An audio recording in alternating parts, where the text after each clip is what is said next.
নমস্কার বন্ধুরা, আমি রূপশ্রী ইন্ডিয়া ত্রিপুরা থেকে আবারও চলে এলাম একটা লং ভিডিও নিয়ে। আমি আর আমার বেস্টি কিছুদিন আগে আগরতলা বাণিজ্য মেলাতে ঘুরতে গিয়েছিলাম। আমরা দুই বান্ধবী তো একটু সময় পেলেই ঘুরতে হয় আর দুজনের একটু টাইম স্পেন্ড করতেই হয়। বাণিজ্য মেলাতে গিয়ে একটা জিনিস চোখে পড়লো, যেটা হলো মাসকলাই জিলাপি। এত বড় জিলাপি আমি কখনোই দেখিনি, তাই দেখে একটু এক্সাইটেড লাগলো। তো আমরা দুই বান্ধবী একটা একটা নিয়ে নিলাম। তো খেয়ে এত দারুণ লেগেছে, এত দারুণ লেগেছে সত্যি। আমার খুব, এমনি তো জিলাপি আমার খুব ভালো লাগে।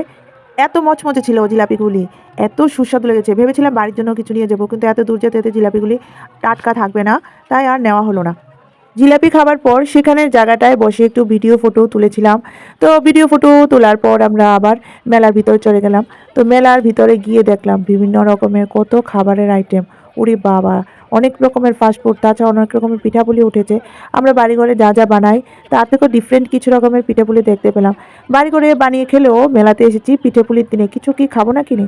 তো আমরা দুই বান্ধবী যাই পেরেছি কিনে টুকটাক খেয়েছি। তারপর সেখান থেকে ঘোরাঘুরি করার পর চলে গেলাম মেলার এন্টারিং প্লেসে, কারণ অনেক লেট হয়ে গিয়েছে, আমাদের বাড়ি যেতে হবে। আজকে আমার বেষ্টির সাথে লং ভিডিওটা তোমাদের কেমন লাগলো অবশ্যই কমেন্টের মাধ্যমে জানাবে বন্ধুরা।